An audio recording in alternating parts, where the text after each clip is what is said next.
भगवद गीता पहला अध्याय निकालना, श्लोक नंबर 41, बाद में भगवद गीता अध्याय नंबर 9 श्लोक 25वां। मैं बोल रहा समझ में आ रहा है? अध्याय पहला श्लोक कौन सा? 41। अध्याय 9 श्लोक कौन सा? 25वां। और अध्याय 10वां,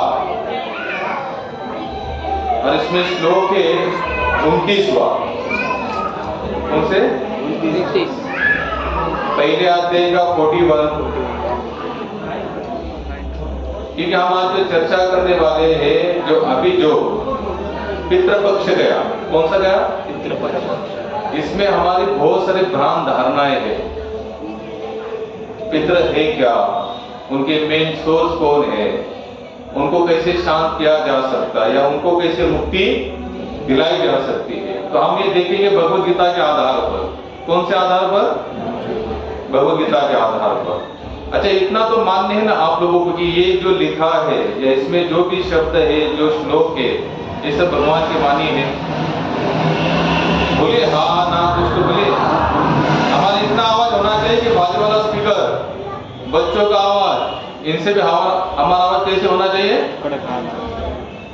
इसमें भी कुछ नहीं। कैसे होना चाहिए? इसमें भी हमारा आवाज बड़ा होना चाहिए। बड़ा होना चाहिए। तो वो लोग भी समझ जाएंगे भैया ये भी बराबरी के है। कैसे है?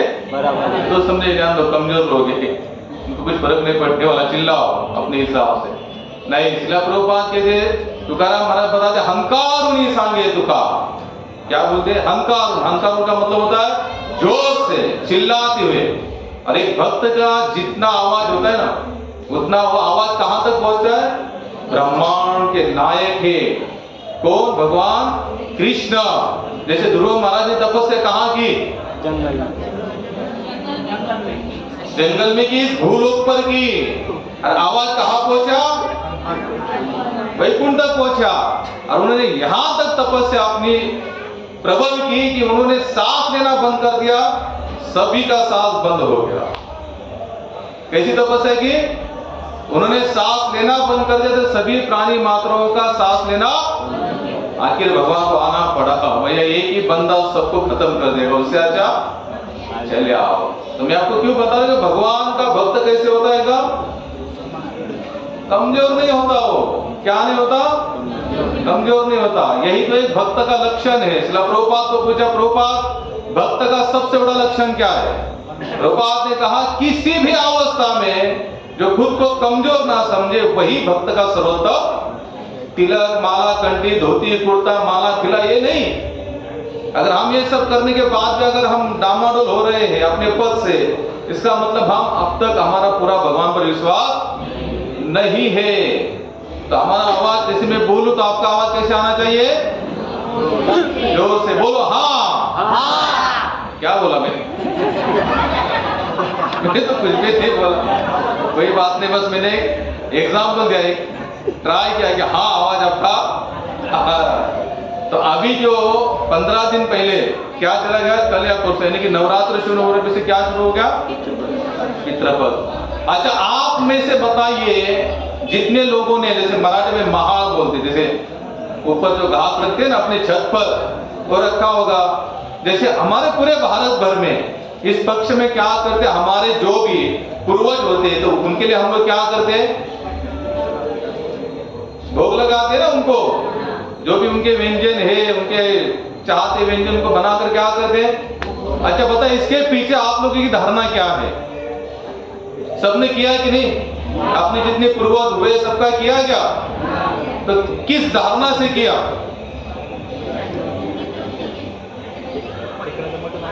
बोलिए। अच्छा, तो गए साल किया था तो नहीं तृप्त हुए, इस साल डबल किया, इस साल भी हुए कि नहीं पता नहीं, अगले साल फिर करेंगे। मैं आपको दोष नहीं दे रहा, लेकिन हम जो भी कार्य करें, वेद शास्त्र विधि विना उत्पादेव कल्मषे, जो वेद और शास्त्र को छोड़कर हम जो भी क्रिया करते हैं, उससे क्या होता है? उत्पादी मष्ट है। क्या मष्ट है? उत्पादी मष्ट है। आप देखिए, जो हम लोगों ने पहला अध्याय श्लोक नंबर कौन सा कहा था? 41। कौन कहेगा इसे? कहिए, है अगर आपके पास तो कहिए।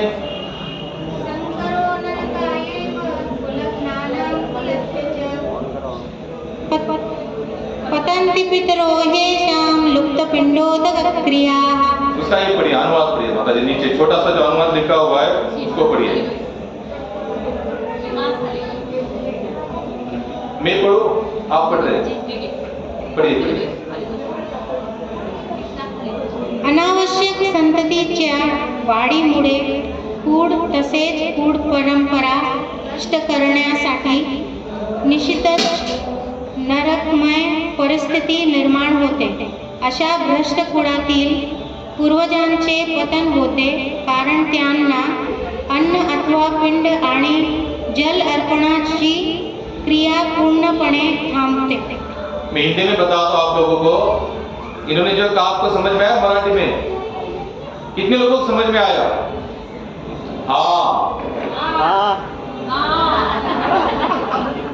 अवांछित संतानों की वृद्धि से निश्चय ही परिवार के लिए तथा पारिवारिक परंपरा को विनष्ट करने वालों के लिए नारकीय जीवन उत्पन्न होता है। ऐसे पतित कुलों के पूरक पितर लोग गिर जाते हैं, क्योंकि उन्हें जल तथा पिंड दान देने की क्रियाएं समाप्त हो जाती है। आप निकाल लिए 9वां अध्याय श्लोक नंबर 25वां। पुरुषों में कौन बोल रहे हैं यहाँ पर? प्रभु जी लोगों में बोला, बाबा बोलते हैं क्या? बोला।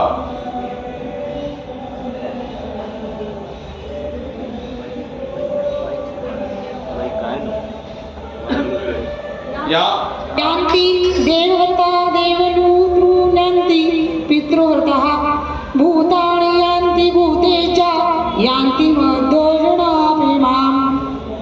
यान्ति देवव्रता देवान् पित्र यान्ति पितृव्रता भूतानि यान्ति भूतेजा यान्ति मद्याजिनो अभिमाम्। जो देवताओं को पूजा करते हैं वे देवताओं के बीच जन्म लेंगे। जो पितरों को पूजते हैं वे पितरों के पास जाते, जो भूत प्रेतों की उपासना करते हैं वे उन्हीं के बीच जन्म लेते, और जो मेरी पूजा करते हैं वे मेरे साथ निवास करते हैं। आगे श्लोक नंबर 29वां, ये बहुत महत्वपूर्ण है। 10वां अध्याय श्लोक हाँ बोला तो अनुवाद जरी वाचला तरी काय हरकत नाही। 29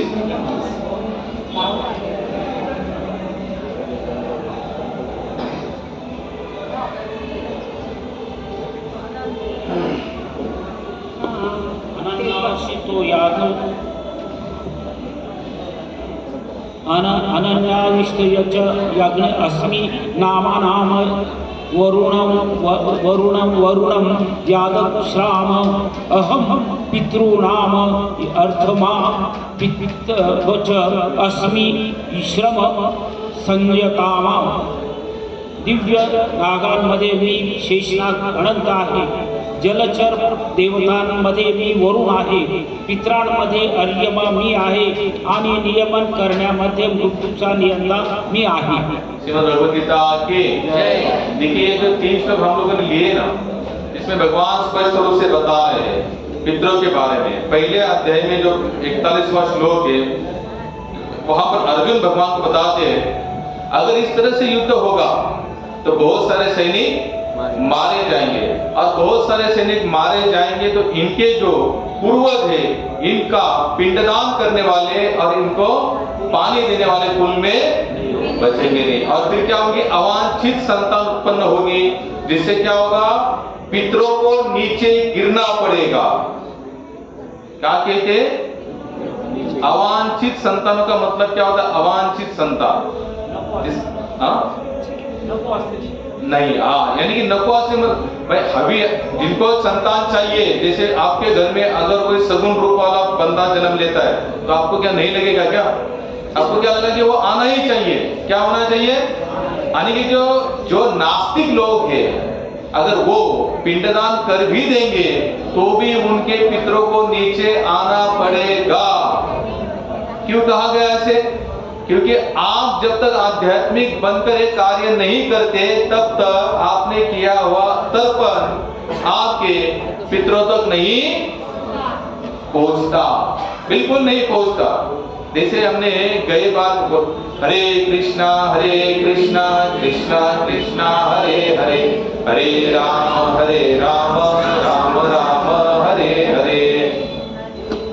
यहाँ पर बताया जाता है कि वही संतानों के माध्यम से पितर लोग भी आपका तर्पण स्वीकार करते हैं जब आप प्रॉपर आध्यात्मिक जीवन को यापन करते होंगे। तब तक आपने दिया हुआ पितरों के लिए तर्पण भी पितर स्वीकार नहीं करते। अवांछित का मतलब होता है कि जो सद्गुण वाला नहीं है, संस्कारी नहीं है, भगवत भक्ति में लीन नहीं है। और हम लोग केवल क्या कर रहे, बस जो परंपरा चलती आई है उसको फॉलो कर रहे। क्या कर रहे? हमारे अंदर ऐसी कोई क्वालिटी नहीं है कि जो हम कुछ अर्पण करें और वहां पर स्वीकार करें। एक बार कबीर जी पंजाब में थे। कहां पर थे? पंजाब में थे। अब वैसे उनका जन्म स्थल कहां का था? कर्मभूमि उन्होंने जहां पर ज्यादा कहां पर बिताई? यूपी में, उत्तर प्रदेश में। कहां पर बिताई? तो एक बार वो क्या कर रहे थे, अपने हाथों में दाने लिए हुए थे, अपने हाथों में दाने लिए हुए थे और बहुत सारे वहां पर चिड़िया वगैरह जो थे उनको क्या कर रहे थे? डाल रहे थे। क्या कर रहे थे? डाल रहे थे। तो एक दिन आया, बोले महाराज आपकी खेती है क्या? बोले हमारी खेती नहीं है। तो बोले आप ऐसा क्यों कर रहे? क्योंकि उन्होंने कहा कि मैं मेरे खेती में जितनी चिड़िया है उनको क्या खिला रहा हूं। खड़े कहां पर है? पंजाब में। कहां खिला रहे बोले उन्होंने? यूपी में। यूपी में। तो उन्होंने कहा ये कैसे संभव है? बोले आप तो पंजाब में खड़े, आप यहीं पे दाना डाल रहे और यहाँ की चिड़िया खा रही, आप कह रहे कि आपकी जहाँ खेती है उत्तर प्रदेश में वहां पर खिला रहे। बोले क्यों नहीं हो सकता? जब आप यहाँ पर पिंडदान करते हो और जो वहीं पर अगर पहुंचता है तो मेरे ऐसे करने नहीं पहुंचता होगा क्या? क्या कहा? इसे कहते हैं विश्वास। श्राद्ध का शब्द ही कहीं से निर्माण हुआ? श्रद्धा से क्या बना? क्या बना? श्राद्ध बना। लेकिन अगर अवांछित है, अगर हमारे अंदर संस्कार नहीं है, अगर हम धार्मिक नहीं है, तो हमारी कोई भी क्रिया से कुछ भी होने वाला नहीं है। तो जो भी हो रहा है सब क्या है? फेल है। और सबसे बड़ी धार्मिकता क्या है? हरे कृष्णा कृष्णा कृष्णा हरे हरे, हरे राम राम राम हरे हरे। जब तक हम भगवान नाम लेते हुए किसी भी क्रिया को नहीं करते तब तक वो क्रिया सफल मानी। सकल मंगल निधि आधि विठो बाचे नाम। कोई भी क्रिया करते अगर आप, तो उसका मंगल कहां से शुरुआत होता है? भगवान नाम से शुरुआत होता है। स्पष्ट रूप से शास्त्र कहते हैं जो भोग भगवान को अर्पण किया जाता है ना, पहले भगवान को, और उसके बाद में अगर आपने छत पर रखा तो वही भोग पितृ स्वीकार करते हैं, अन्यथा नहीं। क्योंकि वो स्वतंत्र नहीं है। हमारे जितने भी पूर्वज है वो स्वतंत्र, वो एक लोक में बैठे हुए, और उस लोक का भी एक कौन है? देवता है। पहले हम जो यहाँ पर अर्पण करते हो देवता पहले स्वीकार करता है, वही जाकर उनके अंदर में जितने भी पितृ होते हैं उनको क्या किया जाता है? हरे कृष्णा कृष्णा कृष्णा हरे हरे, हरे राम राम राम हरे हरे। मैं जानता हूँ यहाँ पे जितने भी श्रोता वर्ग है ना, उनकी एकाग्रता शक्ति बहुत दृढ़ होनी चाहिए, तब जाकर आप इस लेक्चर को सुन पाएंगे। क्योंकि दर्शन करने वाला श्रोता, दर्शनीय श्रोता आ रहा है, वो भी आएंगे जाएंगे, लेकिन हमारे आपके काम कहाँ होने चाहिए? कहाँ पर? भगवत कीर्तन जो चल रहा है उस पर आपके काम होने चाहिए। मैं कहाँ पर था बताइए? जो भोग पितरों को जो भोग हम देखेंगे 10वां अध्याय में जो 29वां श्लोक है उसमें भगवान मेंशन करते, मेंशन लोग कहते हमने भगवत गीता तो पढ़ी, जो भगवत गीता पढ़ने के बाद भी कर्मकांड में लिप्त है उसने भगवत गीता पढ़ी नहीं। स्पष्ट है। आप चाहे कितना भी इसका रटन करो, रटना अलग है, समझना अलग है। हम लोग रटते जा रहे हैं, रटने के बावजूद भी इसका बेनिफिट होगा उसमें, नो डाउट, क्योंकि ये दिव्य वाणी है, ये कोई साधारण किसी व्यक्ति ने लिखी हुई पुस्तक नहीं है। लेकिन अगर इसका असर जिस तरह से ज्ञानेश्वर महाराज ने इसको रचा, प्रभुपाद ने इसको लेकर पूरे विश्व में फैलाया, जिन जिन लोगों ने इसको स्वीकार करने के बाद जो उनके अंदर जो डेयरिंग आई ना, क्या आई डेयरिंग, अगर वो आपका अंदर अगर आनी चाहती है, अगर आना चाहिए ऐसा लग रहा है, तो आपको क्या करना पड़ेगा? पढ़ने के बाद जीना पड़ेगा। क्या करना पड़ेगा? पढ़ने के बाद जीना पड़ेगा। हम पढ़ रहे, हम एवरी संडे सुन भी रहे, लेकिन जी नहीं रहे। क्या नहीं कर रहे? जी नहीं रहे। अब जब जिएंगे नहीं तो क्या इसकी फल प्राप्ति का जो अनुभव होना चाहिए होगा? बोलिए हाँ ना? नहीं होगा। जीने के बाद क्या होगा उसका अनुभव? हम अगर मिठाई की दुकान में केवल गए और आए, बहुत सारी मिठाई है, जैसे नासिक में सागर है, सम्राट है, दुनिया भर की मिठाइयाँ है। अगर आप कहते कि मैं सागर मिठाई की दुकान में जाकर आया, लेकिन आप केवल जाकर आए, मैं पूछूंगा आपने रसमलाई खाई, आपने वहां का रसगुल्ला खाया, वहां की काजू कतली बहुत फेमस है, सोन पाउडर फेमस है, आपने कुछ भी नहीं खाया, लेकिन जाकर आए, जाकर आने के बाद मैंने क्या पूछा, कुछ खाया? आपका आंसर क्या था?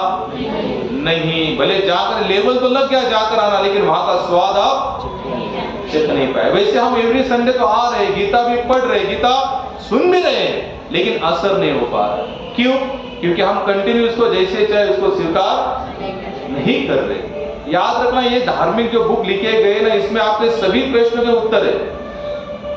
सभी, जैसे मैंने आपको पूछा शुरुआत में, शुरू करने से पहले, ये क्यों किया जाता है, पितृलोक कौन सा है, कहाँ है, एक के पास में आंसर नहीं था। बस परंपरा चलते आई है, कर रहे, अच्छी बात है, लेकिन अगर इसको प्रॉपर किया जाएगा, कैसे किया जाएगा? प्रॉपर किया जाएगा, तो वो भी आपके सपने में आकर कहेंगे अब हम मुक्त है, अभी कुछ करने की जरूरत। महाराज के संत ज्ञानेश्वर महाराज कौन है? मैं हमेशा एग्जाम्पल देता हूँ। जब ज्ञानेश्वर महाराज जी को जब समाज में क्या किया, बाहर फेंक दिया समाज से, किस कारण? सभी लोग जानते हैं। जब उनके ऊपर जब ये बारी आई, पितरों का पिंडदान करने की बारी आई, तर्पण विधि की बारी आई, तो कोई भी गांव का बंदा नहीं गया। बोले हमने इनको क्या किया है, गांव से बेदखल कर दिया है, इनको अछूत मानकर इनको निकाल दिया है। अब इनके घर का हम पानी भी नहीं पिएंगे, अन्न तो दूर की बात है। ज्ञानेश्वर महाराज बोले कोई बात नहीं। ज्ञानेश्वर महाराज शुरू हो गए, राम कृष्ण हरि राम कृष्ण हरि मुकुंद मुरारी, राम कृष्ण हरि मुकुंद मुरारी, राम कृष्ण हरि मुकुंद मुरारी, राम कृष्ण हरि मुकुंद मुरारी, पांडुरंग पांडुरंग पांडुरंग हरि, पांडुरंग पांडुरंग पांडुरंग हरि, पांडुरंग पांडुरंग पांडुरंग हरि, पांडुरंग पांडुरंग पांडुरंग हरि। क्या किया ज्ञानेश्वर महाराज? नाम कीर्तन। क्या शुरू किया उन्होंने? नाम कीर्तन शुरू कर दिया। बोले कोई बात नहीं, कोई आएंगे तो। और क्या हुआ वहां पर? जितने भी पितर उनके ऊपर थे, सशरीर नीचे आए। क्या हुआ? नीचे आए। किस लिए? जो वो लोग दे रहे थे, तर्पण विधि को स्वीकार किया, पूरे गांव ने देखा, चमत्कार हो गया, फिर पूरा गांव चला आया। किसके बल पर हुआ ये सब? नाम के बल पर। किस चीज के बल पर? नाम। अगर आप लोगों ने, जितने भी लोगों ने पहले जो ऊपर भोग रखा, ऊपर जो भी छत पर रखा था, अगर भगवान श्री कृष्ण को अर्पण करने के बाद रखा होगा, तो ही वो पितरों तक पहुंचेगा, अन्यथा नहीं पहुंचेगा। ये मेन है। अभी हम देखेंगे 10वें अध्याय में 29वें श्लोक में भी देखेंगे। अब हम आगे आते हैं 9वें अध्याय का 25वां श्लोक। यहाँ कहते भगवान, देवान पितृयांति पितृहुता। यहाँ भगवान कहते हैं श्री कृष्ण जो देवता को पूछते हुए कहाँ जाते हैं? और जो पितरों को पूछते हुए कहाँ चले जाते हैं? पितृलोक में जाते हैं। लेकिन मेरे भक्त मेरे पास आए। मेरे पास आते हैं। अच्छा, आप लोग कहाँ जाना चाहते हैं? भगवान के पास जाना चाहते हैं या अदरवाइज अलग अलग लोकों में जाना, जैसे चंद्रलोक, सूर्यलोक, पितृलोक? ये भी क्या है, एक प्रकार का लोक। ये स्वतंत्र नहीं है, डिपार्टमेंट है। क्या है? डिपार्टमेंट है, सर्वोत्तम नहीं है। इसकी भी क्या है, अपनी एक मर्यादा है, कक्षा है, उससे ज्यादा इसका कोई वैल्यू नहीं है। तो आप लोग कहाँ जाना चाहते हैं? पितरों के पास जाना चाहते हैं या बोलिए ना? आता नाही येणे जाणे सज कुंडले बोलणे। तुकाराम महाराज काय सांगतात, अभी हम ऐसे जगह पर जा रहे कि जैसे वहां से रिटर्न आना नहीं है, मुश्किल भी नहीं है, कंफर्म है, नहीं होगा वहां पर। लेकिन भगवान बताते हैं पितरों के पास जाने के बाद भी अगर नीचे पिंडदान, अन्नदान, तर्पण विधि नहीं की गई, आपको आना पड़ेगा। आपको फिर हम क्यों डिपेंड रहे, किसी और पर क्यों डिपेंड रहे? पता नहीं ये अभी जो संतान है, ये पता नहीं उनको कैसे संस्कार मिलेगा, कैसा संग मिलेगा। और हमारे हिंदू समाज में तो इसको नहीं मानने वाले की संख्या ज्यादा है। कहते किसने देखा है, कहां लिखा है, क्यों करना चाहिए, ये सब हमारे प्रश्न। अगर इसमें से अगर किसने नहीं किया तो उसको पता नहीं वो इसी कुल में आएगा कि किसी अदरवाइज किसी और जगह पर जाएगा। इसलिए भगवान कहते हैं कि ये सब छोड़ दो और क्या करो, केवल मेरी शरण आ जाओ। क्या बताते हैं? तुकाराम महाराज बता, बोलो मेरे पीछे पीछे।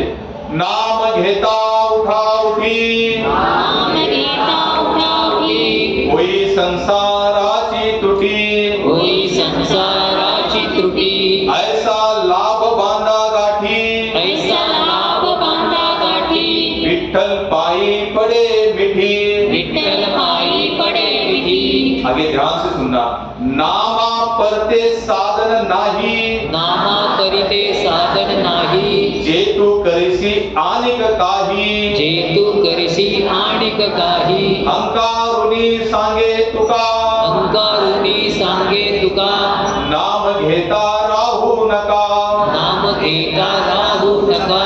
स्पष्ट बताते, नाम घेता उठा उठी हुई संसाराची तुटी, यानी कि संसार के किसी भी कार्य में अगर सफल भी होना चाहते, क्या होना चाहते, तो आपको क्या करना पड़ेगा? नाम का सहारा। नामा परते साधन नहीं, नाम के सिवा कोई साधन नहीं महाराज संसार में। आप कितना भी यहां पर करो, लेकिन अगर नाम नहीं है, नाम, तो सब फेल है। आज जो भी चल रहा है समझ लीजिए, नवरात्र दोस्तों, वहां पर नाम है तो क्या है फिर? रात कहां से शुरू हुआ? भगवान श्री कृष्ण की स्मरण करवाता है रात भगवान श्री कृष्ण का स्मरण करवाता है। लेकिन आज के रास में कोई स्मरण नहीं, भगवान ना कृष्ण ना राधा। हाँ, ड्रेस सब वही है, गोपी ड्रेस पहन के आते, थोड़ा सदरा जो होता है ना, गौलों का सदरा, वो पहन के आते, लेकिन स्मरण ना, या स्मरण नहीं है। तो ये सब क्या है? सब क्रियाएं खेल है, सब बेकार है, इससे कुछ भी नहीं होने वाला। ना हमारा उद्धार होगा, ना समाज का, ना कुल का, सब कुछ क्या है? खेल है। लेकिन केवल तुकाराम महाराज क्या बताते हैं? तुकाराम महाराज थोड़े कबीर जी देखिए, नरसिंह मेहता देखिए, मीराबाई जी देखिए, क्या किया इन लोगों ने। इनके जीवन काल में जो भी आज आध्यात्मिक चल रहा है, आध्यात्मिक नाम पे जितना भी कुछ चल रहा है, सब कुछ था, कुछ नहीं था, और था भी उन लोगों ने क्या किया? उसका खंडन कर दिया। क्या कर दिया?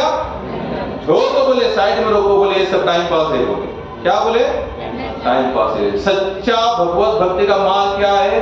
नाम का आधार लो, नाम से परिवर्तन होगा, बिना नाम का परिवर्तन होने वाला नहीं। हम कितना भी टेप रिकॉर्डर बढ़ रहा है, साउंड सिस्टम करे, डेकोरेशन की लाइटों की झगमगाहट करे, इससे किसी का कल्याण नहीं, बस पैसा, समय। और समाज में केवल क्या होगा? उपद्रव जमेगा। क्या होगा? उपद्रव। इससे कुछ नहीं, मैं नहीं कह रहा हूं, आप लोग मेरे पे ब्लेम मत करना। ये कौन कह रहे थे? भक्ति रसायन सिंधु में श्लोक है, प्रॉपरली श्लोक। अगर उस श्लोक के अनुसार अगर भगवत भक्ति नहीं फैल रही तो उसका कुछ मतलब नहीं है। अभी हम लोग जहां पर जाकर आए, बद्रीनाथ, माना गांव, वहां पर तो व्यास देव ने ये सब लिखा। किन के लिए लिखा ये सब? हम लोगों के लिए लिखा। किन के लिए लिखा? हम लोगों के लिए। और आपने श्रीमद् भागवत की जब उन्होंने रचना की, व्यास जी ने किसकी रचना की? अंत में श्रीमद् भागवत की रचना की। क्यों रचना की? हाँ, व्यास देव जी ने पहले 17 पुराण, 6 शास्त्र, 4 वेद, 2 महाकाव्य की लिखान करने के बावजूद भी उनके मन में सेटिस्फेक्शन नहीं था। उनको लग रहा था शायद मैं कहीं ना कुछ और देने में कम हो रहा हो, तो वो निराश थे। कैसे थे? निराश थे। अब निराश हो जाने के बाद उनके गुरुजी आए। उनके गुरुजी कौन है? हाँ, नारद जी। नारद जी ने उनको पूछा कि व्यास देव जी आपने इतना सब संसार के लिख के रखा है, इतना ढेर सारा मटेरियल बना के रखा है, इतना सब लिख के रखा है, तो आप इतना फिर आप क्यों दुखी हो? तो व्यास देव जी कहते हैं मैंने इतना लिखने के बावजूद भी मुझे जो देना चाहिए लोगों को मैं दे नहीं पा रहा हूं। क्या कहा? मैं दे नहीं पा रहा हूं। बोले क्यों? बोले मुझे ऐसा लग रहा है कि इतना लिखने के बाद भी इनका कल्याण होने वाला नहीं है। ये कौन कह रहे? व्यास जी। फिर नारद जी उनको पूछते थे अपने क्या क्या लिखा? बोले मैंने सब ढेर बना दिया है। क्या बना दिया है? ये भी करो, ये भी करो, ये भी करो, ये भी ठीक है, दैवी पुराण, विष्णु पुराण, ये पुराण, वो पुराण। तो नारद जी कहते आपने केवल भगवान श्री कृष्ण की लीलाओं का गुणगान किया सेपरेटली। क्या कहा? सेपरेटली। बोले इतना कौन पढ़ेगा? ये भगवत गीता, तुकाराम महाराज गीता भागवत दो ही का ही श्रवण करो, लेकिन लोग इसका भी नहीं कर रहे क्या? रोज न्यूज देखने में देखो, आज न्यूज के कितने चैनल है? 100, 200, 250 तो चैनल है न्यूज के। न्यूज़पेपर देखिए कितने लोगों के घरों में जा रहे हैं, लेकिन लोगों के पास गीता भागवत पढ़ने के लिए समय कहते हमें नहीं कुछ पता चलता। क्या कहते? स्पष्ट बोल देते कि हमें इसमें से कुछ पता। अरे दुर्भाग्य हो आप लोग, दुर्भाग्य। पहला तो एक चैनल चलता था दूरदर्शन, उसमें सुबह शाम न्यूज आती थी, सुबह 7 और शाम को 7 बजे। अच्छा ठड़क वो लोग देखते थे। और उसके बाद में आप सोच इमेजिन कीजिए, आप 200 से 250 तो न्यूज चैनल है केवल। क्यों चल रही है? क्योंकि लोगों के पास समय है। नहीं होता तो नहीं चलते है। क्या है? समय नहीं है। किन चीजों के लिए? इसके लिए। इसके लिए समय नहीं है। समझ भी है। हमको पहला कुछ नहीं आता था, नहीं टीवी आया, फोन आया, आता था क्या? कितने लोगों का आता था एंड्रॉइड फोन? नहीं आता था, लेकिन देखा देखी ले लिया, देखा देखी सीख गए। और यहां तक सीख गए कि किसी को कुछ उसमें प्रॉब्लम है, इधर लाओ। कोर्स किया क्या? कैसे सीखे?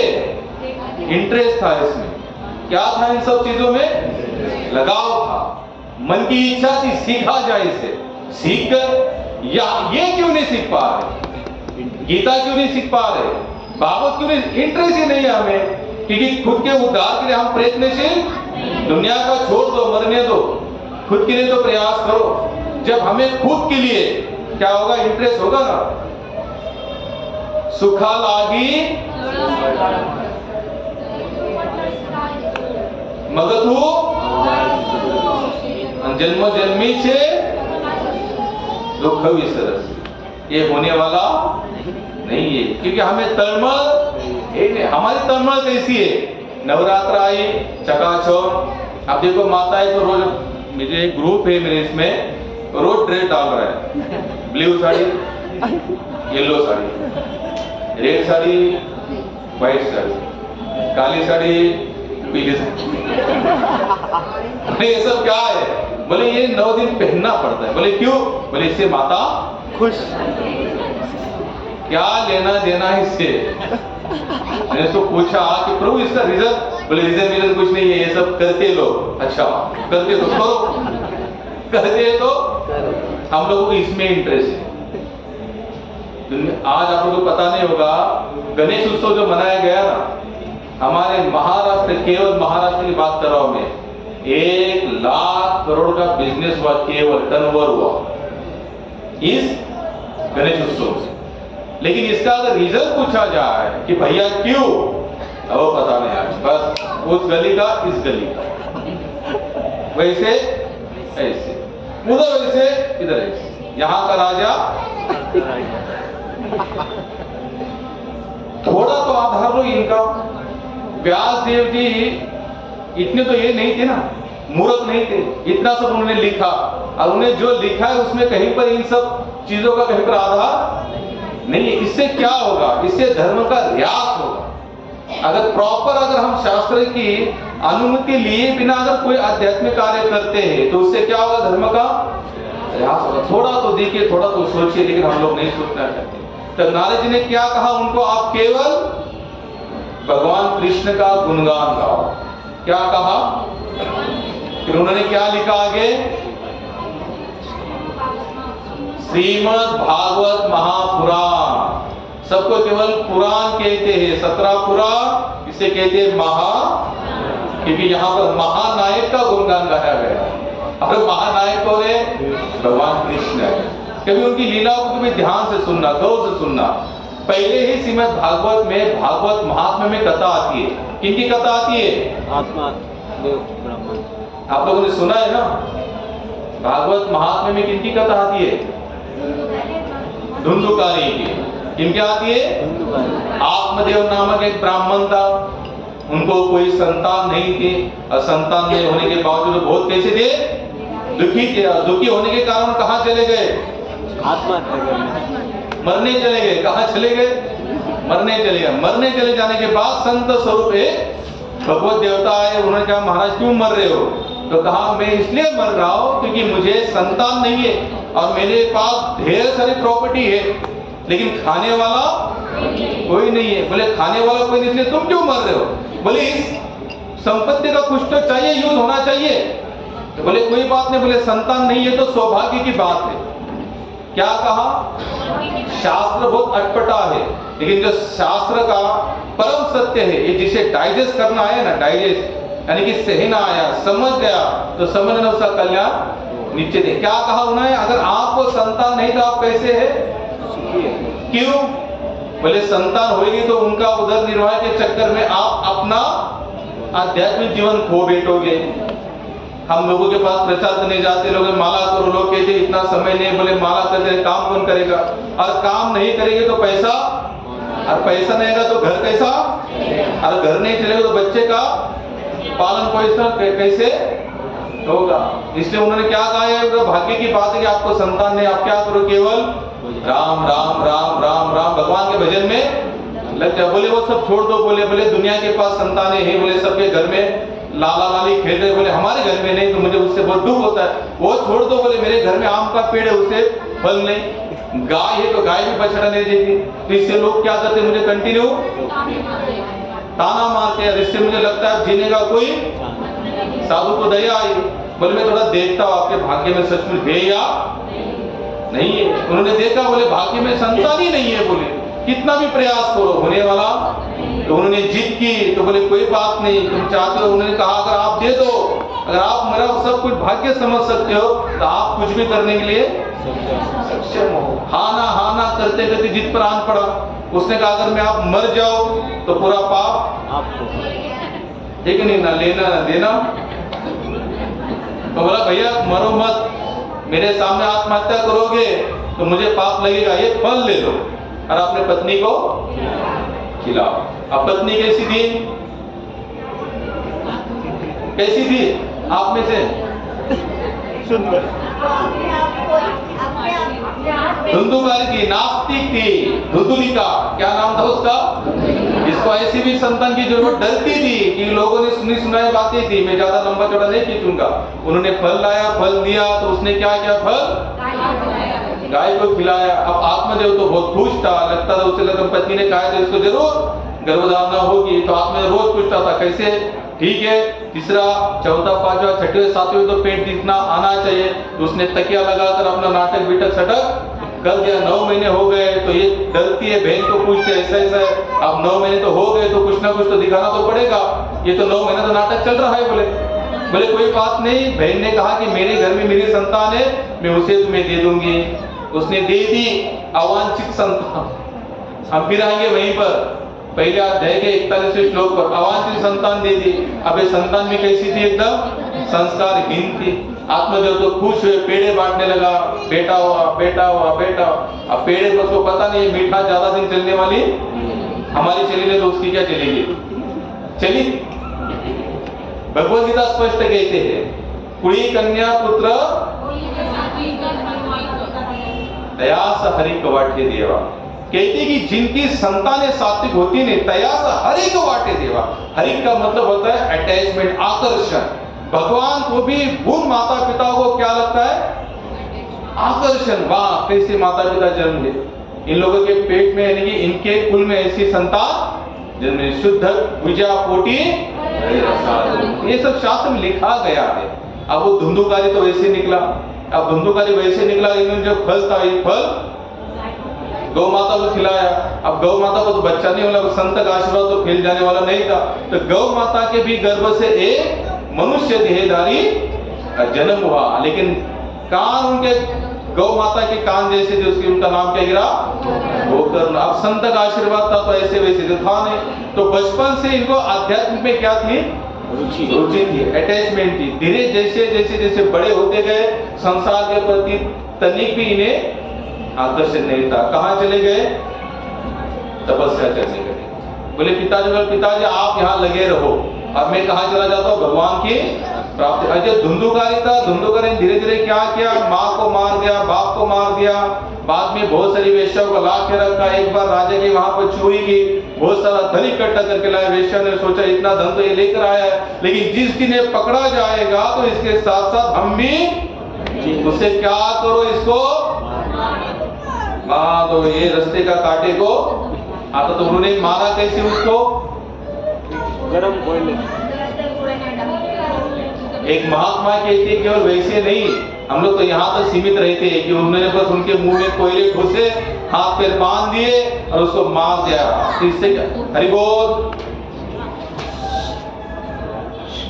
हरे कृष्णा कृष्णा कृष्णा हरे हरे, हरे राम राम राम हरे हरे। तो वहां पर उन्होंने क्या किया, मुंह में कोयले ठोसकर बांध कर उसको मार दिया। एक महात्मा ने बोले वैसे नहीं बोल, अगर बिना नाम लिए हुए अगर कोई मर भी जाता है तो उसकी भी वही गति होगी। बिना नाम लिए मर जाएगा तो उसकी भी भाई, मरना आप कौन से कंडीशन में मरते हो ये इंपॉर्टेंट नहीं है। बोले जो श्री संत चौका मिला थे, महाराष्ट्र के संत, क्या नाम था उनका, वो क्या करे, दीवार बांध रहे थे। क्या बांध रहे थे, बहुत बड़ी दीवार, और दीवार अचानक से गिर पड़ी, और गिरने के बाद वो उनका भी देहांत हो गया। अब थोड़ा देखा जाए यहाँ पर थोड़ा समतोल बनाए रखा, जैसे अभी इसको भी कैसे मारा गया, मुंह में कोयले ठोस कर मारा गया। और यहाँ पर हमारे श्री संत चौका मिला के ऊपर तो यानी कि ये भी आपातकालीन मृत्यु और ये भी, लेकिन दोनों में फर्क है। ये मरा बिना भगवान नाम लेते हुए और चौका मिला गए कैसे, नाम का कीर्तन करते हुए। इसलिए उनके हड्डियों में से भी विठ्ठल विठ्ठल विठ्ठल की ध्वनि। हमारा शरीर कैसे छूटता है इससे कुछ कहना। इसलिए प्रभुपाद को पूछा कि भक्त का एक्सीडेंट नहीं होगा, बोले होगा, कुछ फर्क नहीं पड़ेगा। बोले क्यों, क्योंकि भक्त हमेशा भगवान का नाम लेता रहता है, इसलिए उसका शरीर जैसे छूटे उससे कुछ फर्क पड़ने वाला नहीं है। लेकिन वो अगर भगवान नाम लेते लेते शरीर छूटता है तो उसका क्या होगा, कल्याण होगा। लेकिन धुंधुकारी का तो नाम था ही नहीं, वैसे भी पापी था, अत्याचारी था, दुराचारी था, लुटेरा था। जब उसको मारा गया और बाद में वेश्या पूरा धन इकट्ठा करके, और वो जिस घर में मारा गया वहां पर कौन बना, प्रेत बना, पिशाच बना, भूत बना। तो लोग डरने लगे वहां जाने से। और यहाँ पर हमारे कौन गए थे बाहर, गोकर्ण। अब यहाँ से आगे ध्यान से सुनना, हम गोकर्ण ने भी सब क्रियाएं वो की जो हमने की थी, जो हम लोग जो करते थे। अब गोकर्ण तो कोई साधारण थे नहीं। जब गोकर्ण वहां से चले आए उस गांव में, उन्होंने पूछा, बोले माता पिता, बोले सब चले। बोले भाई तो इसी घर में मर के जल के मर गया। बोले तो बोले इसका पिंडदान, बोले किसी ने कुछ नहीं किया। बोले कोई बात नहीं। तो गोकर्ण उस घर में गए। जाने के बाद वो जब उस घर में रात में रुके तो रात में उनको अलग अलग आवाज आने लगे। कभी गधा दिखने लगा, कभी सुअर दिखने लगा, कभी हाथी दिखने लगा तो ये समझ गए, बोले ये यहाँ पर कोई ना कोई दुरात्मा है, पिशाच आत्मा है। तो उन्होंने तुरंत कहा, बोले कौन हो तुम? बोले, उन्होंने कहा कि मैं आपका भाई हूँ धुंधुकारी। क्या कहा? मैं आपका भाई हूँ। बोले ये तुम्हारे इस शरीर में कैसे? तो उन्होंने कहा कि मेरा जब शरीर छूटा गया तो मुझे इसी शरीर से मारा गया। बोले मैं मरा नहीं, मुझे मार दिया गया है, इसलिए आप मेरा उद्धार होना मुश्किल, लेकिन मैं आपसे प्रार्थना करता हूं कि आप मेरा उद्धार करो। तो गोकर्ण के बोले चिंता मत करो। तो गोकर्ण कहाँ गए? गया गए, वहां पर पिंडदान किया, हर जगह पर पिंडदान किया, गीता का पाठ किया, सब कुछ करने के बाद भी धुंधकारी की मुक्ति नहीं हुई। तो वहां पर वो सोच रहे कि आप मैं क्या करूं। उन्होंने सूर्य देवता की उपासना की। तो सूर्य देवता ने कहा कि आप श्रीमद् भागवत का पठन करो। क्या कहा? देखिए उन्होंने सब कुछ किया। अगर गोकर्ण तर्पण विधि कर रहा है, पिंडदान कर रहे, सब कुछ उन्होंने किया उसके उद्धार के लिए, मुक्ति के लिए, लेकिन वो मुक्त नहीं। आखिर उन्होंने क्या रखा वहां पर? श्रीमद् भागवत। भागवत में स्पेशली भागवत में क्या है? हरे नाम हरे नाम हरे नाम एव केवलम। पूरे भागवत में केवल भगवान का स्मरण, भगवान का स्मरण और भगवान का ही स्मरण, बाकी और कुछ उस भागवत में है नहीं। और उन्होंने क्या किया? धुंधकारी को आप तो जानते कथा, उन्होंने उसको बिठाया, 7 दिन भागवत कथा सुनी, और सुनने के बाद उसका विमान उद्धार हुआ। विमान आया, विमान बैठकर चले गए। अब उन्होंने सब कुछ क्रिया करने के बाद भी श्रीमद् भागवत का पठन क्यों करना पड़ा? मैं फिर उसी टॉपिक पर आऊंगा। व्यास देव जी ने क्या लिखने के लिए कहा? नारद जी ने केवल कृष्ण का गुणानुवाद करो। किसका? भगवान राम, भगवान श्री कृष्ण का। इससे क्या होगी? आपकी हर आध्यात्मिक संकल्पना पूरी मानी जाएगी, अन्यथा नहीं। जितने भी महात्मागण हुए, जितने भी संत समुदाय हुए, उन्होंने एक ने, आप मुझे बताइए कि कुछ भगवान नाम को छोड़कर, गीता को छोड़कर, भागवत को छोड़कर, रामायण को छोड़कर कुछ और समाज को पढ़ाया है, लिखाया? नहीं, कुछ नहीं किया। लेकिन आज भी हम क्या सोचते हैं? इसमें इतना दम नहीं बोले, और हमें कुछ ना कुछ अलग से करना चाहिए। अगर आम लोग यहां से आगे अगले साल, अब डायरेक्ट नंबर कब आएगा? 15 दिन का जो आएगा, अभी फिर पितृपक्ष कब आएगा? तो उस समय क्या करना? जो भी बनाएंगे पहले ठाकुर जी को भोग लगाना, भोग लगाने के बाद फिर ऊपर रखना, और रखने के बाद अब हम 10वां अध्याय का कौन सा श्लोक? 29वां श्लोक। कौन सा? अभी ध्यान से सुनना, इसमें भगवान क्या कहते। तात्पर्य, अनेक फनों वाले नागों में अनंत सबसे प्रधान हो है, और इसी प्रकार जलचरों में वरुण देव प्रधान हो। ये दोनों कृष्ण का प्रतिनिधित्व करते। इसी प्रकार पितृलोक के अधिष्ठाता आर्यमा को, आर्यमा या भगवान श्री कृष्ण बताते। इसी प्रकार पितृलोक के अधिष्ठाता आर्यमा जो श्री कृष्ण के प्रतिनिधि है। ये मैं नहीं कह रहा हूं, कौन कह रही है? गीता। आप लोगों ने पढ़ा कि नहीं? क्या बता रहे भगवान यहाँ पर? जो ऊपर जो लोक है, जिस तरह अभी हमने जितना भी पिंडदान किया है, तर्पण विधि की, वो एक लोक है। वो क्या है? एक संगठन है, उसका नाम क्या है? पितृलोक। और उनका भी मेन बॉस है, वो कौन है? आर्यमा। और वो खुद क्या बोलते हैं भगवान श्री कृष्ण? उसका भी अधिष्ठाता देवता मैं हूँ। प्रभुपाद कहते हैं, जिसे पेड़ के जड़ों में पानी डालने से पेड़ के ऊपर टहनियां, फूल, फल सबको पहुंचता है। लेकिन हम लोग क्या कर रहे हैं? फूल को पानी डाल रहे, टहनियों को पानी डाल रहे, फूलों को पानी, हमको लगता है इनको डालने से ये सब फूलेंगे। बिल्कुल नहीं। इसलिए अगर जिस दिन हम प्रॉपर टाइम आपका 9:30 का बराबर चालू, मुझे पता नहीं था, मैं वही सोच के चल रहा था कि 9 बजे तक ही चलना है। तो यहाँ पर भगवान क्या बता रहे हैं? जिस समय हम पूरे भगवत देवताओं को शरण जाएंगे, यानी कि सब जितने देवी देवता है, इन सब के मेन कौन है? जैसे आप विठ्ठल जी की आरती बोलते, देव सुरवर नित्य बेटी गरुड़ हनुमंत पुढे उभे राहती। एक आरती जिन्होंने गाई, उनका नाम क्या है? नामदेव महाराज। किन्होंने गाई? नामदेव क्या कहते हैं, देव सुरवर नित्य थी भेटी। भेटी का मतलब वहां पर एक रजिस्टर रखा गया है विठल नाथ जी के चरणों में। सब देवता बोले ये जो हम आए कुछ काम, बोले नहीं चलो निकल जाओ।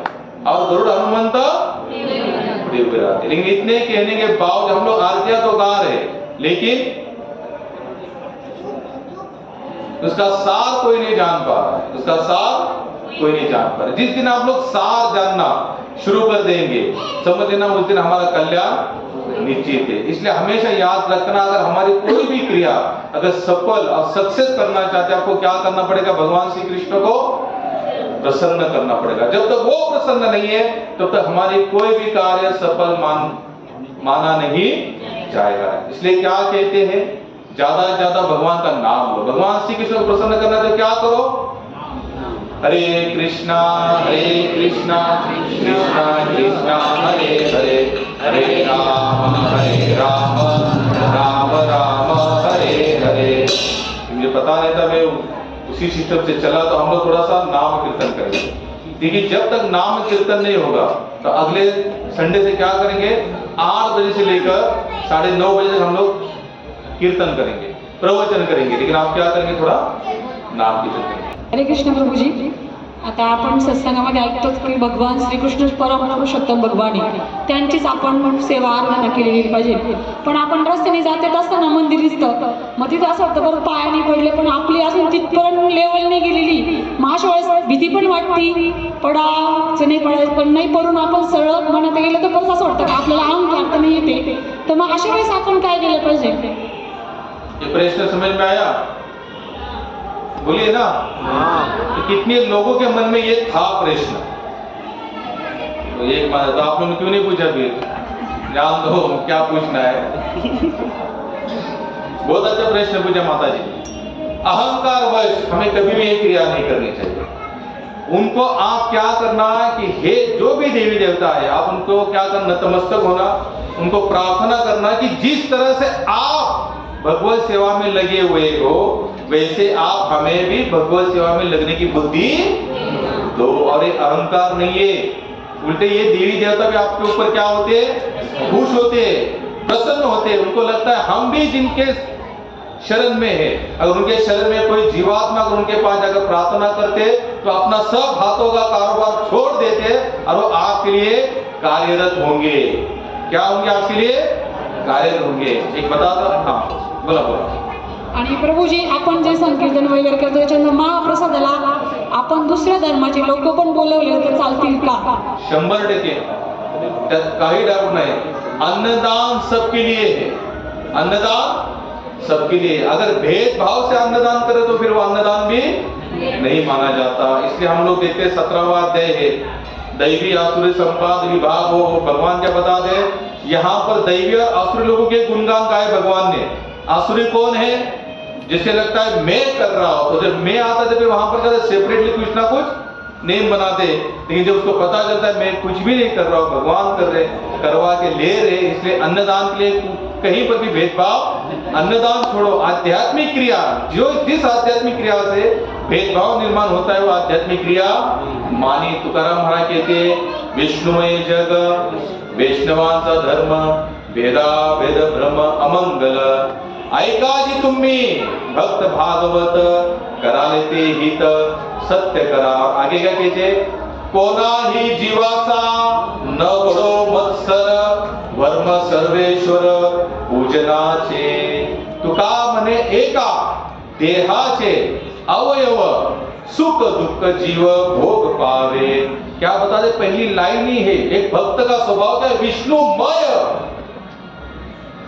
ये सब क्या है, एक भक्त विष्णुमय जग वैष्णवांचा धर्म। एक भक्त का धर्म क्या है, उसके लिए पूरी सृष्टि क्या है, भगवान की है, उसमें कुछ नहीं। इसलिए ज्ञानेश्वर महाराज क्या कहते हैं, हे विश्व समाज है। उन्होंने अपना खुद का, हम लोग भले कहते आळंदी के थे, उन्होंने अपना एड्रेस क्या बताया, सगळं जग स्वतःच्या नावावर करून घेतले त्याने। एक संत का क्या होता है, बड़प्पन होता है, वो ऐसे भेद नहीं करते। इसलिए हमेशा याद रखना कि नाम कीर्तन करते समय और महाप्रसाद वितरण करते समय हमको भेदभाव, हाँ सामने वाला ना ले वो बात अलग है, किसी किसी आदर कुछ लोग होते बोलते हमको नहीं चाहिए, उनको लगता है ये खाकर भी उल्टी सुल्टी बुद्धि, इसलिए प्रभुपाद कहते उल्टी सुल्टी बुद्धि स्थिर हो जाएगी। प्रसाद खाने से बुद्धि क्या होती है? स्थिर हो जाती है, इसलिए उसमें कोई डाउट नहीं है। अजून कोणाचा प्रश्न? हा प्रभूजी नक्की त्यांना माईक देतो, तो देतो.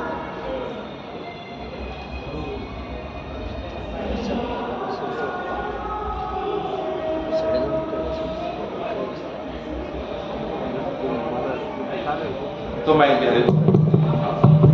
हरे कृष्ण प्रभू, धन्यवाद. फार सुंदर प्रवचन होतं नेहमीप्रमाणे.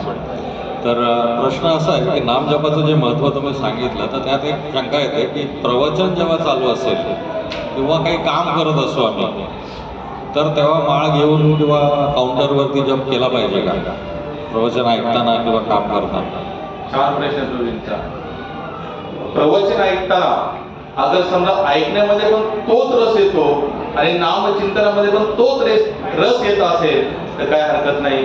पण समजा नामचिंतन चालू आहे आणि धड तुमचं तेही होत नाही, धड हेही होत नाही, त्याच्यापेक्षा मग माळ साईडला ठेवा आणि कृष्ण कथा ऐका. काय करा? माळ साईडला ठेवा आणि कृष्ण कथा ऐका. पुन्हा ते प्रभूजी अजूनही बोले की इतर काम करताना 100% नामचिंतन केलं पाहिजे. कसं केलं पाहिजे? 100%. उसमें त्यात काही डाउट कहते ना हिंदी में कि हाथ में काम और मुंह में राम. भगवान का नाम कैसे लेना? काम भी करते रहिए और नाम भी लेते रहिए. और जैसे आप अगर कथा सुन रहे हो, कथा सुनते समय आपकी माला भी चल रही है, आप कथा भी सुन रहे, लेकिन उस समय अगर इस कान से कथा और इस कान से नाम, अगर ये 2 काम हो रहे हैं तो जरूर करो. ऐसा है कि किसी के पास इतनी ताकत? जैसे कुछ होता ना, टीचर दोनों हाथ से लिखते हैं अलग अलग गणित, इधर भी मैथ करते इधर भी करते. वैसे एक कान से कथा और एक कान से नाम, ये पॉसिबल? इसलिए प्रभुपाद कहते हैं चांट एंड हियर, जो बोल रहे हो सुनो. अगर बस महा नेम पूरा करना है तो बात अलग है. भाई 16 माला जानी 1728 हमारे होनी, जैसे काउंटर में भी पहनता हो, गाड़ी भी चलाता तो नहीं सुन पाता, लेकिन नेम है 1728 पूरा करना है. तो उतना पूरा करने के बाद भी लगता है आप सो सकते हैं. कम से कम नेम से भी बन जाए तो भी अच्छी बात है. लेकिन अगर नाम का आनंद और रस चखना चाहते हो उसको क्या करो? सुनो.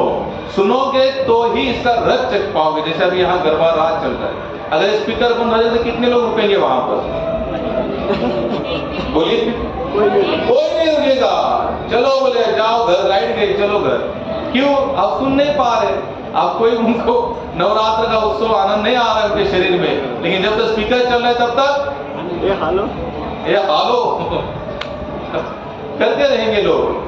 इसलिए क्या करो? एक तो भजन करो अच्छा, या तो फिर श्रवण करो. क्योंकि श्रवण करने से क्या होगा? श्रवण आदि शुद्ध चित्त करिले उदय. श्रवण करेंगे तो आपका चित्त कैसे बनेगा?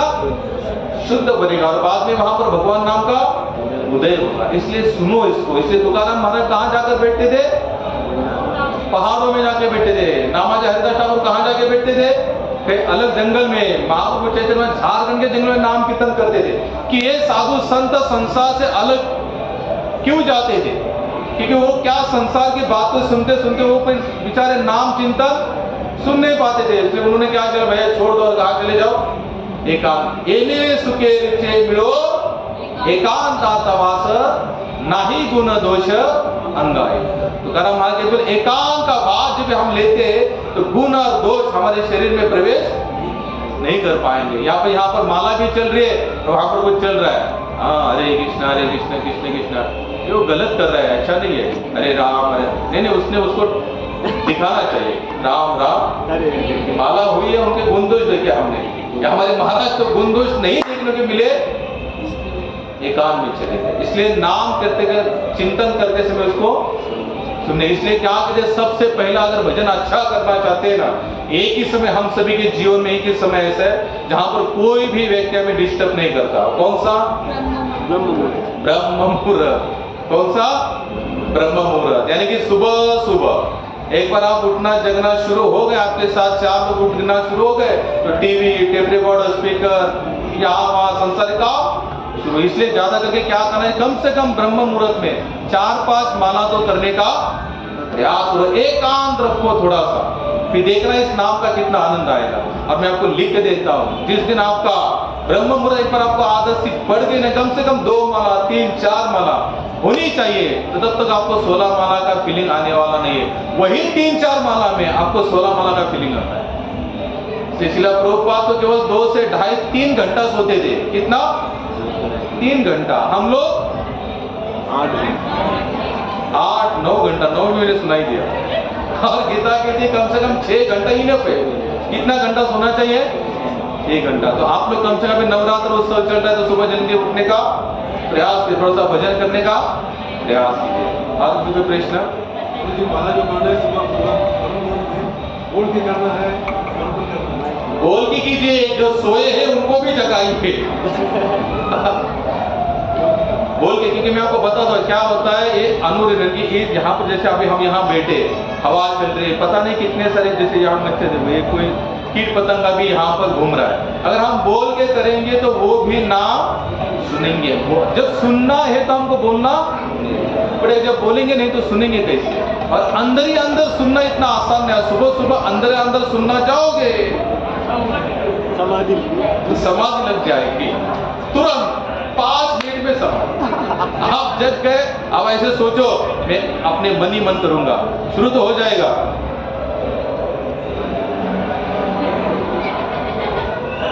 क्या हो जाएगा? अपने आप गर्दन नीचे हो जाएगी और बाद में लोग हमें सो ही जाओ। अब मन बात में क्या कहता है, बहुत हो गया, आप जाकर क्या करना चाहिए? रूम में जाकर, इसलिए चलते चलते करो। जैसे मैं खुद आपको बताता हूँ, रोज की 4 माला करता हूँ कंप्लीट, 4:15 4:20 को मैं माला करना शुरू कर देता हूँ 5 बजे तक। फिर 5 बजे अगर आदिकेश्वर ने भगवान को उठाए तो ठीक है, तो मैं उठा लेता हूँ। लेकिन मेरे साथ भी होता है, जब मैं भी जब भजन करने बैठ जाऊँ तो मुझे नींद आती है, इसलिए मैं कभी भी सुबह की माला बैठ के कर ही नहीं सकता।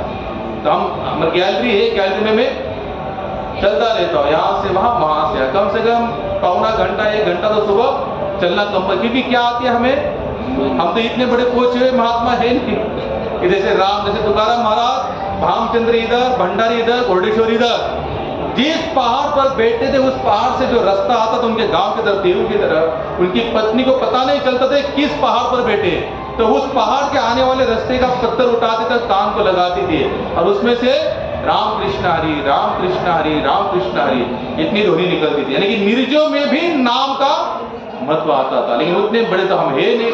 उससे अच्छा क्या करो, अनुकूल से संकल्प, जो भजन के लिए अनुकूल स्थिति है उसे। एक बार भक्तिपाद जी को पूछा गया, भक्तिपाद जी नाम लेने के लिए शरीर की कौन सी स्थिति जरूरी है? गुरु महाराज ने कहा, जिस स्थिति में आप भगवान का नाम सुनते हो या सुनाई देता है वही स्थिति अनुकूल है। खत्म। अब ऐसे बैठो ना। हाँ, अगर वैसे बैठो और अच्छी बात है। अगर एक आसन पर बैठते हो, नींद नहीं लगती तो सर्वोत्तम नाम है। अगर नहीं हो पाता, एक आसन पर बैठते बैठते, कौन सा आसन होता है सोने का? शवासन में चले जाते हो तो नहीं बैठना, तो फिर उठ के चलते चलते अपना भजन करो। हरे कृष्ण। ये शायद सभी का प्रश्न होगा, मगर सबकी ओर से पूछ रही हूँ कि जैसे सत्संग में या श्रीमद् भागवत में या ग्रंथों में हमने सुना है कि सुपर पर्सनालिटी जो है भगवान श्री कृष्ण है, तो भी जैसे भी ऐसे उत्सव वगैरह आते हैं तो श्रद्धा जो है भक्तों लोगों की बढ़ जाती है, ये देवता की पूजा करो, वो देवता की पूजा करो।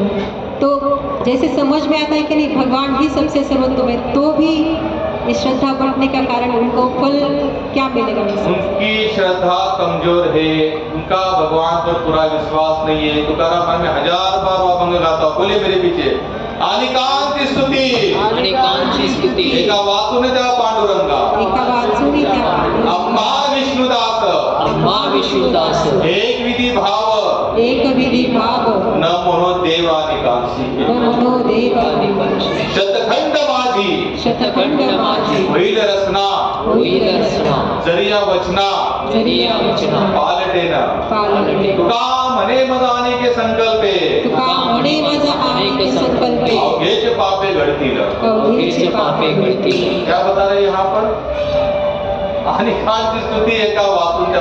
देखो भाव जो है श्रद्धा विश्वास एक जगह पर हो सकता है, अलग अलग जगह पर बट नहीं सकते। अगर विश्वास जो बट रहा है तो फिर वो विश्वास वो प्रसाद थोड़ी ना बटा जाए करके। रामदास स्वामी में आज बताओ सातारा जिला में वो मंदिर है।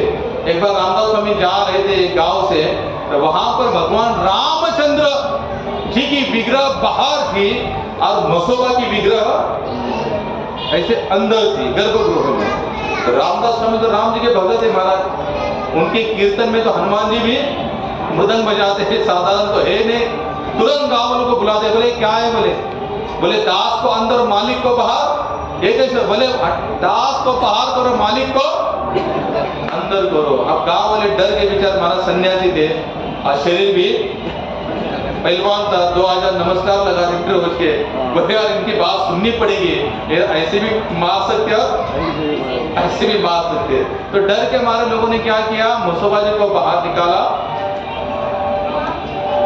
रामदास स्वामी को अंदर, राम जी को अंदर रखा। और जैसे राम जी को अंदर रखा तो रामदास स्वामी बोले ये ऐसा ही होना चाहिए, वहां से चले गए। अब गांव वाले तो गांव वाले भाई हम लोग तो कैसे हैं, कामनाओं के भूखे है ना, कैसे हैं कामनाओं के भूखे। हमें लगता है किसी देवी देवता के चलने अपराध करेंगे वो हमारा उल्टा सुल्टा उल्टा मुल्टा कर देगा। तो गांव वाले को डर गए, बोले ऐसा है, बोले ऐसा नहीं होना चाहिए। उन्होंने फिर क्या किया, राम जी को बाहर निकाला और मसोबा जी को अंदर। फिर रामदास स्वामी एक बार वहां, फिर उन्होंने देखा, बोले अभी गांव वालों को बोलकर कोई मतलब नहीं। मसोबा को डांटा, ओए बाहर आओ। मसोबा तो महाराज मैं नहीं बैठा हो, गांव में बैठा है, तुम्हें अक्ल नहीं है क्या? लेकिन तुम क्यों अंदर बैठे हो? तुमको समझाना चाहिए ना लोगों को कि ये तुम्हारे मालिक है करके, तुम उनके दास हो। फिर मसोबा जी बाहर आए, आज भी वो मंदिर निवासी है, स्थापित है। और भागवत की सुप्रसिद्ध कथा है, गोवर्धन की पूजा, इंद्र की पूजा सभी लोग करते थे। भगवान कृष्ण ने क्या किया, बोले अहंकारी हो गया है, उसे लगता है मैं बरसात गिरा रहा हूं। मूर्ख है, उसको पता नहीं जितने भी बादल की प्रोसेस है ना, प्रोसेस वो सिस्टम सब मैंने बनाए। भगवान क्या कहते हैं, मया दक्षिणी प्रकृति सुईति सचराचरम हेतु नाने ने पंचय। हे अर्जुन, पूरी प्रकृति का मालिक मैं हूँ, मेरे सिवा दूसरा कोई नहीं है। ये सब एग्जाम्पल है हमारे पास। अगर डर है आप, ये सब पता होने के बावजूद और भगवान श्री कृष्ण की भी जप करते हुए बावजूद भी वो मतलब श्रद्धा उन पे होती है, तो उनको कुछ फल मिलेगा या नहीं मिलेगा? कुछ मिलेगा। अगर वो क्या करना, आप जो कर रहे ना देवी देवता, तो उनसे ही प्रार्थना करना कि आप हमारी श्रद्धा तुकाराम महाराज, नामदेव महाराज, ज्ञानेश्वर महाराज, कबीर जी, मीराबाई, जनाब इनकी जैसी बनाओ, तो वो सच्चा फल वो भी आपको देने के लिए सक्षम है और तत्पर भी है। लेकिन बांटो नहीं तो क्या करो, बांटो नहीं। इससे क्या होगा, एक तो हम डर रहे, ये हमारा प्रेम नहीं है। क्या नहीं है, प्रेम नहीं है। जैसे भगवान श्री कृष्ण ने जब कहा ब्रजवासियों की सेवा बंद करो, तो कुछ जानकार लोगों ने कहा कि भाई ये इतने सालों से चली आई हुई है, परंपरा से है, इंद्र हम पर क्या हो जाएगा, कुपित हो जाएगा। और कुछ ऐसे भी थी ब्रजवासियों कहते होने दो, जब तक कृष्ण हमारे साथ है कोई कुछ नहीं बिगाड़ सकता। जिनका विश्वास था भगवान के शब्दों पर चल बसे और भगवान ने उनको आखिर बचा। सबके सामने वही देवी देवता इंद्र को भगवान के भी समर्पण आना पड़ा।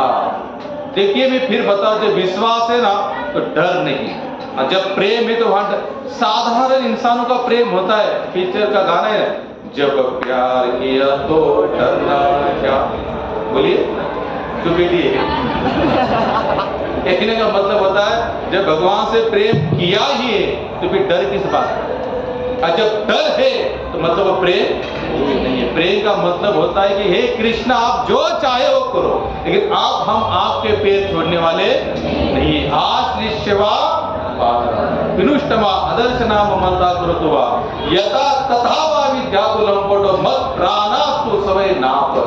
कृष्ण के अतिरिक्त मेरे दूसरे कोई प्राणनाथ है नहीं। इतना हमारा क्या होना चाहिए, विश्वास। ऐसे ही प्रेम पर भगवान भूखे हैं, ऐसे प्रेम पर भगवान। एक सत्य घटना सुनाता हूँ, 10 मिनट है। ये ब्रज में घटी हुई घटना है, लेटेस्ट, बहुत जुनी घटना नहीं है, ऐसे में नहीं करा 100, 200, 300 साल पहले पुरानी। एक माता थी, वो बहुत कम एज में ब्रज में निवासी हुई, संसार सब छोड़ दिया, बच्चे बिच्चे जो भी है, उसको कहीं से ऐसा मोह लगा भगवत भक्ति का, और वो कहाँ चली आई, गोवर्धन निवासी बनी। कहाँ बनी, गोवर्धन निवासी। कुछ सारे ऐसे महात्मा भी है संसार में जो पहली बार वृंदावन आए, बाद में रिटर्न गए नहीं, कभी नहीं गए। एक है उनमें खासन खास नाम लिया जाता है चांद काजी जी का, रस खान जी का। इनका नाम लिया जाता है रस खान। अब एक कौन है? खान। खान बोले तो मुसलमान। अब हम लोगों की जो ये जो सेटिंग है ना, हिल जाती है थोड़ी, बोले ये कैसे हो सकता है? खान भी गए, हो सकता है। भगवान का भक्त कोई भी बन सकता है, वहां पर कोई जातिया पाती, ये तो हम लोगों ने बनाई सिस्टम है बस। तो रस खान जब छोटे थे, उनका काफिला चल रहा था, उनके जो मौलाना था मौलाना, तो उनके साथ वो क्या कर रहे थे? वृंदावन को पार करके जा रहे थे। आप ध्यान से सुनना, पार करके जा रहे थे तो उनका मौलाना कहते हैं देखो अब हम वृंदावन धाम में प्रवेश करने वाले, तो सब क्या करो, अपने अपने कानों में रू डाल दो। क्या डाल दो? कानों में रू डाल दो और आंखों पर पट्टी बांध दो। लेकिन ने पूछा महाराज ऐसा क्यों? बोले जो वृंदावन का जो कन्हैया है ना, इसका नाम अगर कोई सुनता है या तो इसको कोई देखता है ना, तो वो उसको अपना शिकार बना लेता है, या वो अपने प्रेम में उसको फांस देता है। अब वो तो मौलाना था, वो चाहता था भाई ये यहाँ पर ना जुटे, अपने धर्म के अनुसार चलते रहे। लेकिन जब भगवान किसी को सोचते ना अपना बनाना है, महाराज वो चाहे कितनी भी चतुराई करे तो उसे अपना बना कर रखते। अब जो रस खान थे, इन्होंने सोचा ऐसे कैसे नाम है जो सुनने के बाद उसके प्रति प्रेम निर्माण होता है और देखने के बाद वो उसे अपना बना लेता है। तो उन्होंने मौलाना के हाथ में हाथों मिला ले, लेकिन ठान लिया ना कान में रू डालूंगा ना आंखों पर पट्टी बांधूंगा। छोटा मोटा नाटक तो कर दिया। और जैसे मौलाना कहते आप सुनो सावधान, वृंदावन आ रहा है, रो और ठोक तो अंदर, रो और ठोक तो, और पट्टी अपनी सबने वो किया, लेकिन रस खान ने उल्टा किया, रू को एकदम ढीला कर दिया बाहर की तरफ और पट्टी एकदम ऐसे धुंधली धुंधली सी कर दी। बोले आते खोल दूंगा और दे आए। वहां पर रस खान आज उनकी समाधि बनी है रमन रेती के पास। कभी जाएंगे वृंदावन तो जरूर जाना, जरूर उनका दर्शन करना। योगी सरकार ने अभी बहुत सुंदर वहां पर बनाया हुआ है। तो उन्होंने आते वृंदावन तो उन्होंने रो ढीली के राधे राधे राधे की ध्वनि सुनाई दी और भगवान श्री कृष्ण का पट्टी निकाल कर मंदिर में दर्शन, क्या छवि छोटी सी थी भगवान की, और मोहित हो गए रसखान हमारे। अब उनको कहते मौलाना जी आप मेरा यही निवास है, मुझे क्षमा करना, आप में आगे नहीं आना, ये प्रेम है महाराज। पंडित गोवर्धन की तलेट पे जिनकी समाधि है, गया प्रसाद, पंडित गया प्रसाद, पंडित दीनदयाल प्रसाद, उनकी समाधि बनी हुई है। वो भी पहली बार गोवर्धन आए प्रभु, बाद में अपने घर रिटर्न गए नहीं। ऐसा मोह होता है, इसे प्रेम कहते। हम लोग जाते हैं 2-3 दिन तो उत्साह होता है, फिर 7वें 8वें दिन लोग हमें कहते प्रभु ट्रेन समय पर है क्या? हाँ समय पर है, अभी निकलना पड़ेगा हमको। हाँ निकलना पड़ेगा। ये प्रेम थोड़ी ना है, लेकिन ठीक है कहीं ना कहीं तो हमारा अकाउंट जमा हो रहा है। लेकिन अगर उस प्रेम को प्राप्त करना चाहते हो तो केवल एक ही, एकल ईश्वर राम कृष्ण, एक ही भगवान है, भगवान श्री कृष्ण, बाकी तो मैं कौन सी कथा में था बताइए? हाँ एक माता जी थी, पहली बार वृंदावन आई, आने के बाद उसे प्रेम भी हो गया। अब प्रेम इतना बड़ा इतना बड़ा इतना बड़ा, सब अपने नाते पोते घर दार को सब छोड़कर वृंदावन में चली आई। अब काफी साल रही और उसकी भक्ति की स्थिति यहाँ तक पहुंची, कृष्ण रोज बाल रूप में उसके घर में आते थे साक्षात प्रसाद पाने। ये जूनी कथा नहीं बता रहा हूँ, नई कथा, लेटेस्ट कथा है। रोज आते थे और उसके हाथों से जो भी बनता था वो सब भगवान कृष्ण खाते थे। और एक बार क्या हुआ, काफी साल ये प्रोसेस चलता रहा और एक बार उसके घर के जो नाते पोते थे उन्होंने अपने माँ बाप को पूछा कि हमारी दादी कहाँ है? तो माँ बाप ने कहा भाई देखो तुम्हारी दादी को वृंदावन का रंग चढ़ गया, सो वृंदावन चली गई। तो पोते के मन में ख्याल आया क्यों ना जाकर ढूंढू दादी कहाँ है। तो ढूंढने चले, ढूंढते ढूंढते दादी तो, अब ध्यान से सुनना, दादी तो मिल गई। अब दादी मिलने के बाद दादी और पोते का प्रेम शुरू हो गया, दादी और पोते का प्रेम शुरू। अब इतने साल से दादी के घर में जो भगवान श्री कृष्ण आते थे, रोज दादी 24 घंटा भगवान का स्मरण करती थी, आज भगवान को ये बनाऊंगी वो बनाऊंगी, ऐसे रोज का उसका चल रहा था। लेकिन पोता आने के बाद वो थोड़ा भाव भक्ति कम हो गया। और यहाँ तक कम हुआ, पोता तो पोता है, 4-5 दिन रहा और 6वें दिन। भाई यहाँ पर हमको आश्वासन देने वाले बहुत लोग आएंगे, लेकिन साथ चलने वाले मुश्किल है, क्योंकि ये मार्ग साधारण लोगों के लिए कृष्ण स्वयं बताते ये बुद्धिमानों का वर्ग है। जो यहाँ पर सर का सौदा करने के लिए तैयार है वही यहाँ पर आए, वही आने की चेष्टा भी करे। बाकी तो आएंगे, बैठेंगे, जाएंगे, रहेंगे, चलता रहेगा ये सब। कंटिन्यू टिकने वाले बहुत कम है। अब जैसे पोता आया तो दादी भगवान को भोग लगाना भी भूल गए, भगवान को बुलाना भी भूल गए, तो भगवान को बुलाएंगे तो भगवान आना भी छोड़ दिया। अब 6वां दिन तो पोता हाय हेलो कर चला गया। अब ये दादी फिर बुलाने लगी, अब ठाकुर कहाँ आ रहे? भगवान नहीं आ रहे, भगवान नहीं आ रहे। देखो द्रौपदी ने किनको किनको आवाज दी, भीष्म को, द्रोणाचार्य को, 5 पांडवों को, वहां पर जितने महानुभाव शूरवीर राजा बेटे थे आए किया। भगवान कृष्ण आए ना, दोनों हाथों से साड़ी पकड़ी, कृष्ण आए नहीं, एक से पकड़ी एक हाथ ऊपर, कृष्ण आए नहीं, दांतों में पकड़ी, कृष्ण आए, सब कुछ छोड़ दिया, पूरी तरह से समर्पण। तब जाकर कृष्ण आए। तो भगवान क्या जता रहे, पूरा एक बार मुझे आपने मान लिया तो डामाडोल मत हो, ये व्यभिचारी भक्ति मत करना, थोड़ा इधर भी, थोड़ा उधर भी, थोड़ा उधर भी ना, ये भक्ति नहीं कही जा सकती। श्रील प्रभुपाद कहते कि भगवान कृष्ण को प्रसन्न करो, सब प्रसन्न होंगे, लेकिन हमारा विश्वास नहीं है, अरे पॉसिबल भी नहीं है, ये भी इतना सच है। क्योंकि गीता में भगवान कहते बहुना जन्माने मानते ज्ञान मानवा प्रपद्यते वासुदेव सर्वमितेषु महात्मा सुदुर्लभ। कृष्ण बता रहे ऐसे महात्मा दुर्लभ है, हर एक को बुद्धि को नहीं ये डाइजेस्ट होने वाला नहीं है कि कृष्ण सर्वोत्तम है। ये तो मेंशन में मैं नहीं है, भगवान स्वयं बता रहे। ये अर्जुन इतना आसान नहीं है, मेरे मार्ग में केवल मुझे सर्वोत्तम मानना इतना आसान नहीं है। जब वो पुकारने लगी कृष्ण नहीं आ रहे, फिर रोने लगी, फिर इसने खाना पीना छोड़ दिया। अब खाना पीना छोड़ दिया, भगवान कहते बहुत बुरा अवस्था हुई। तो कृष्ण कहते बोले तुम्हारा पोता आया, मुझे भूल गई, और इतनी दिन से कहती कि तुम्हारे सिवा मेरा कोई नहीं, हे नाथ, हे प्राणनाथ, तुम ही सब कुछ हो।